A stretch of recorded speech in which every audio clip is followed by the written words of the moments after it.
What is going on, guys? Jack here, and welcome to FM20. Yes, the beta is here. If you pre-order the game on Steam or from any participating retailer, you can play the game finally right now. And today, to start things off, before you get a deluge of FM20 content coming your way over on the channel, I wanted to do a video talking about setting up a save game for the first time. I'm going to talk about some of the settings that I use, some custom database settings that you might want to consider, just some general tips, I guess, for setting up a save game, what's going to speed up the game, what's going to slow it down, and I also want to cover the new staff responsibilities because they're really good this year and can really tailor how you play your game.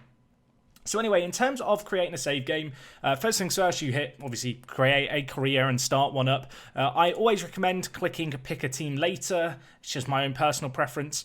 I will explain why as we go into this. And, well, the first screen we're going to get greeted with is this one here, which is where we can change what active leagues we have. Now, important things to note here. Any league that you have loaded, all the fixtures are going to be simulating in the background, which is great if you might jump between teams or if you really want to have certain leagues fleshed out in detail. If you're going to manage in England, in the Premier League, I'd recommend having all the other major European leagues loaded. But what you might not know is, if you come over to this bit here, where it says player count, it'll probably be on small, medium or large for you. But if you come over here to advanced, you can set up a load of stuff. So for example, if I'm managing in England, one thing that I tend to do is I will select Europe and then all players playing for top clubs. And this is basically, as you can see here, going to increase the number of players loading in the save game without me having to load more leagues. So just by having the players at top clubs and top division clubs selected, I know that for a fact all the teams participating, say, in the Europa League and Champions League will have full rosters, which I think is kind of nice, especially in a save game like this. Of course, you could go absolutely crazy. Theoretically, you could force load every single European and African player in this example here. You can see how the player count rockets up. I wouldn't recommend having those kind of ticked. The player count stuff won't slow down your save game too much to begin with. When you add in leagues, that does slow things down because the fixtures are simulating. When you're just adding players, it's not too laggy and kind of, I guess, PC slowdown, I guess, inducive to begin with. But what will happen is, over a number of seasons, as players get more fleshed out histories, your save game will slow down at that point. So it's not a flawless thing, but if you're starting with a beta save and you just want to make sure all the teams in Europe have kind of players, yeah, I really recommend, selecting the top clubs. Of course, if you're doing, say, a lower league English save, you could come down here to regions, and instead of loading everyone in Europe, you might just choose to load everyone who's English, Irish, Scottish. You get the idea. Yeah. It kind of explains itself. So yeah, worth knowing about these custom setup settings. As I said, leagues, the more you add, the more your game's going to be slowed down. They're not entirely necessary unless you plan on playing in those leagues. And you really want, player stats all fleshed out properly. And the custom database sizes can definitely help with that. When it comes to advanced options, so just to explain, these fake players and staff, basically it doesn't actually create fake players and staff. What it does is it renames all the existing staff members, so it's like a unique universe. Never used that setting myself. Obviously, the real fixtures is kind of self-explanatory. Key staff, if you're managing in a lower league database or a custom database, this will create staff members, generate them to fill key roles that aren't already taken up at the club and at the kind of leagues that you've got loaded, any teams playing at that level. Add players to playable teams does a similar thing, but with players. If you're playing with a custom lower league database, you might want to tick this. What it will do is it will generate some of the fake players, the regens, to play at the clubs that are playable. So if you're playing in a super lower league custom database, come full release, again, useful setting to have there. Disable first window transfer activity will limit how players and teams sign new transfers during the first summer transfer window. So if you want to manage and have kind of super realistic teams as they are in real life, you might want to consider that option. Attribute masking is basically the fog of war, so if you have it ticked, it will mean that you can click on any player in the game and see how good they are. If you don't have this ticked, you will have to scout a player to get the attribute ranges for how good they might be, and yeah, it's a personal preference one. I personally play with it off, but I know a lot of people do like to play with it on. It probably is more challenging with it on. Prevent control of teams with managers in place. You can see here, basically, you can't, when you add a new human manager, you can't replace someone who already is, well, a club that already has a manager. Again, kind of self-explanatory. And then you also have the prevent in-game editor one, which for this example, we will just tick off because we don't want the editor on. Anyway, let's hit start our game here. We're going to load quite a few leagues, so this is going to take a minute or two to load. So I'll be back with you guys once we're in-game just to talk about a few other useful bits and pieces. Okay guys, the database has finished starting up. One thing that I'm going to say now is you might have seen the star rating for current performance. I'm playing on a quite high-end PC, so you might not be able to load as many leagues for me. I would really recommend that you twiddle around with the settings till you get something that you're happy with your game speed. It might take some trial and error.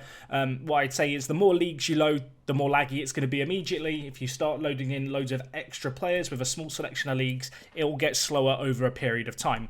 Anyway, the reason why we didn't pick a team to begin with is because of this step here. Now, when you first start playing a new Football Manager, if you're like me, you can be a little bit indecisive about what save games you want to do. So to save us having to go through the whole process of what we've just done and waiting for the game to set up, what you can do straight away is you can just save the game here. I'm not going to bother doing it here because I already have a save game like this, but you can just save the game before you add a profile, and then at a later date, if you change your mind on your team or you just want to poke around a few clubs, you can just load up the save game basically to have a look at things. So anyway, we're going to use this profile here that is already set up.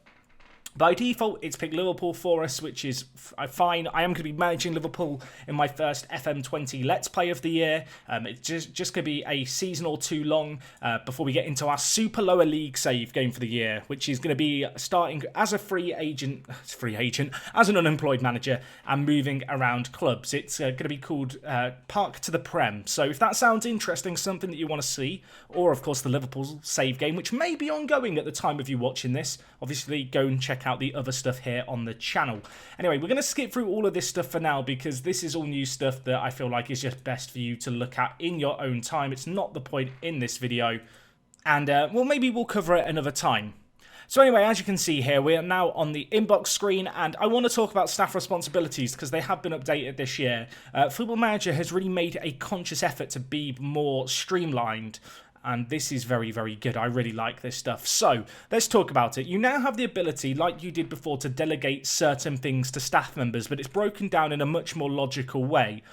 So you can see some of this stuff is basically set by the board, obviously. But if we look at other stuff like staff, you can obviously handle other things. So if you want to take control of youth team selections, you can do that. If you're not that bothered about the hiring and firing of staff, you can delegate this. And this new kind of system is really going to quickly and easily allow you tailor how you want to play Football Manager. If you're someone who really doesn't give a damn about sorting through staff members, you can delegate all the hiring and firing to someone else. Obviously, you've got the general stuff, you've got contracts, so renewing staff contracts, I might be like, you know what, Mr. Chairman, you can just do this all for me. Obviously, this is going to be entirely unique to you, how you like to do things. For example, assigning scouts by default is always assigned to a chief scout if you have one. I like to have control of that, so I am going to seize control of that. Obviously, there's plenty of other settings here. And yeah, all I'd really recommend is go through these one at a time and tailor the game to how you want to play. Do this before you get into your save game. Do this to just get a good feel. And once you've done this once or twice in a few different save games, you should get a pretty good idea for what you want to do. And equally, of course, you can come and revisit these into a save game and change them to kind of suit the way that you want to play. I feel like it's just, worth being aware of. These are things, and yeah, tailor Football Manager for you. When you're a new player coming in, it can feel super overwhelming. Whilst there's all these delegate tooltips here, as you actually get into a save game, you have the ability to just set stuff on the fly. So for example, staff, I've been kind of told here, hey, we've got players with contracts running out. I can go to responsibilities, and if I don't want to do this, I can just delegate this. So you can set the responsibilities as you go through. For me personally, I think it's just nice to get them over and done with at the start of your kind of first save game of the year, and then you kind of know what you want to do going forward. But yeah, this new kind of delegation system is really nice, and every time you encounter something like, for example, player contract renewals, you will be greeted by a, hey, do you want us to assign this to someone else? So yeah, you can really tailor FM20 to exactly how you want to play. Anyway, that kind of wraps things up for me. This was just a super brief introductory video to the game this year, how I like to set up my save games, some useful tips and tricks which hopefully you found useful. Let me know who you're going to be managing in the FM20 beta down in the comments. Keep an eye on the channel. The FM20 Liverpool Let's Play will be starting today or tomorrow.